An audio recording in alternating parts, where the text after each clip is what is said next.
that was the European Green Deal. Okay, again इसी issue से related है, basically UNFCCC से related है. So European Green Deal, okay, and it is also called carbon neutrality by 2050. इसके ऊपर इस बार question आ सकता है, really means because it was a good development from the European side. अभी जितने भी countries हैं, जो मैं अपना analysis बता रहा हूँ आप लोगों को, जितनी भी ये countries हैं, यदि आप मेरे को पूछो कि सबसे serious country कौन सी है अभी climate change को लेके, then I will say that European countries. Okay, European Union is the most serious organization which is really want to deal with this climate change issue. Okay, so इससे पहले भी जब भी कोई ऐसे pledges ली गई है, सबसे ज्यादा जो pledges ली है यूरोपियन यूनियन ने ली है. Okay, and this time also in this particular Spain Madrid meeting also एक reason ये भी बताते हैं कि ये meeting इसलिए भी fail हुई because of weak leadership of the Chilean government, because इसने preside इस पर चिले ने किया था and the leadership was not that strong, तो वो कंसेंसस करवा नहीं पाया Chile. Even if it would be India भी होता डेफिनेटली तो कंसेंसस एक हो सकता था. Okay, but the leadership of Chile government was very weak. एक रीजन ये भी बताते हैं सेफ फील्ड मीटिंग क्यों. Okay, so European green deal, what is this, and it is also called carbon neutrality by 2050. So amidst the chaos of COP25 in Madrid, the European Commission, because we know that it is a highest political body of the European Commission. हमने पढ़ा था जब European union पढ़ रहे थे. So European Commission published its European Green Deal on December 11, 2019. तो उन्होंने एक अपनी डील पब्लिश की, European Green Deal. The deal aims to be a comprehensive strategy document which puts the European Union on a trajectory toward no net emissions of greenhouse gases in 2050. तो उन्होंने बोला क्या, जैसे कि नेट न्यूट्रलिटी उस time काफी चलता था, 4-5 साल पहले नेट न्यूट्रलिटी काफी फेमस होता था. ओके, एंड फिर this net neutrality came from India only. मैं बताता हूँ ये काफी इंटरेस्टिंग न्यूज थी, ये उस टाइम हम पढ़ते थे ये सब चीजें. ओके, नेट न्यूट्रलिटी का मतलब ये होता था कि ये जो फेसबुक थे, ये जो बाकी जो कंपनीज थी, इन लोगों ने क्या करना स्टार्ट किया था that this Facebook platform will be free for everybody. Okay, जैसे कि मान लो किसी के पास इंटरनेट सर्विसेज नहीं है, okay, लेकिन वो फेसबुक फिर भी यूज कर पाएगा. मान लो मेरा टेलीकॉम ऑपरेटर एयरटेल है, तो मेरे पास एयरटेल का नेटवर्क है. okay? तो मैंने कोई एयरटेल का इंटरनेट का प्लान नहीं लिया हो, बट फेसबुक पैसे देगा एयरटेल को कि आप अपने कस्टमर को फ्री इंटरनेट दो सिर्फ फेसबुक यूज करने के लिए, उसके लिए पे मैं आपको करूंगा. ओके, तो आप कुछ और भी खोलोगे तो आपको नहीं खुलेगा, सिर्फ आप फेसबुक खोलोगे तो वो खुलेगा. ओके, तो ये चीज बेसिकली लोगों को गलत लगी. It was unethical because you are defining our criteria that कि आप यही देखो इंटरनेट पे, क्योंकि आपको बाकी और कुछ नहीं मिलेगा. सो it was bitterly criticised specifically in India. India के अंदर बहुत ज्यादा इसका क्रिटिसिज्म हुआ इस चीज का.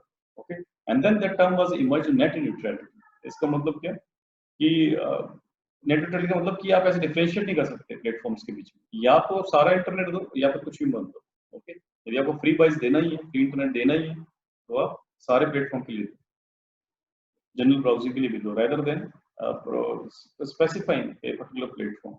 Okay, so at that time this issue was and then we have seen the immaturity of Indians ऐसे काफी mature है सब चीजों में, and पूरा whole world recognized the maturity of Indians. Okay, so likewise इस तरह से यहाँ पर एक टर्म दोबारा से फिर एक इंट्रोड्यूस हुई, that is this neutrality of emissions by 2050. इसका मतलब ये है कि जो यूरोपियन यूनियन ये बोलता है कि जो एमिशंस बेसिकली हम लोग 1990 में करते थे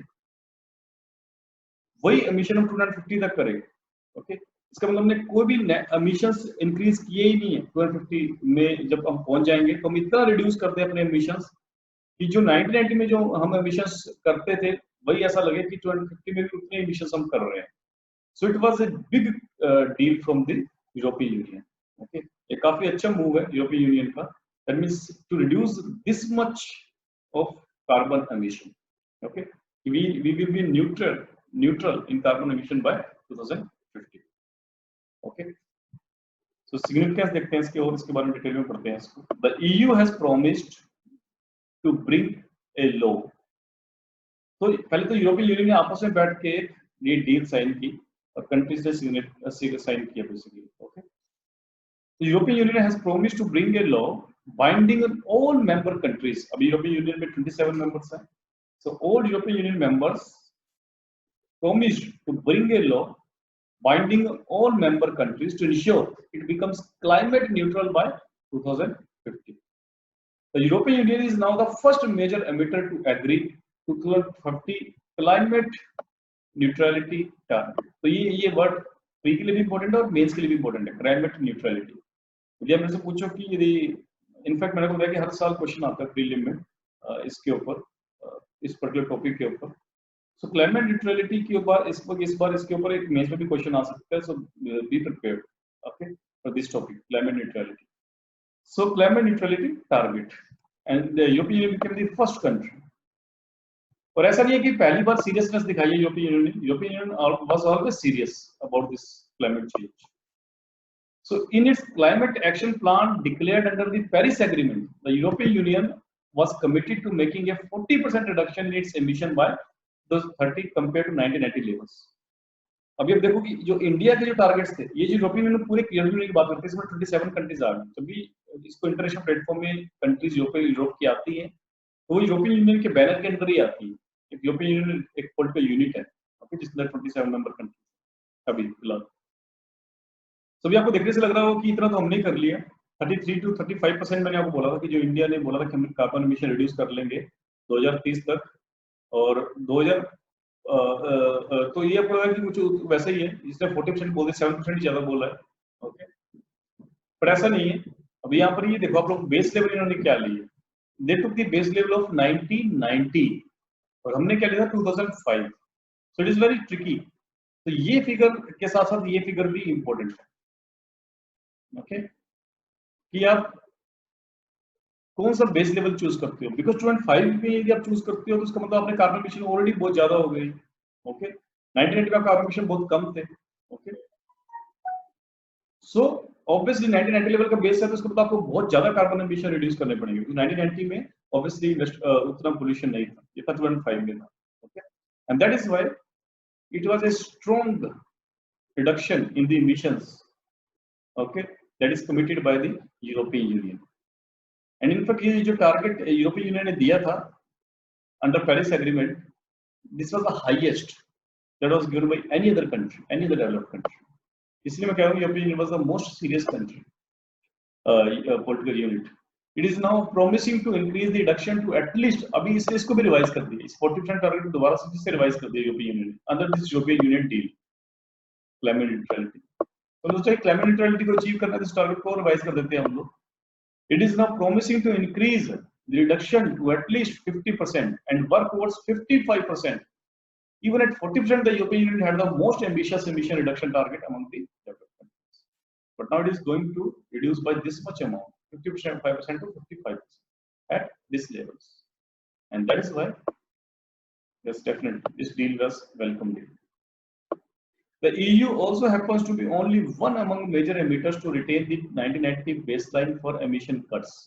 तो सिर्फ एक यूरोपियन यूनियन है जिसने बेसलाइन अपना 1990 को चूज किया. No other country has took this base for emission cuts. Originally mandated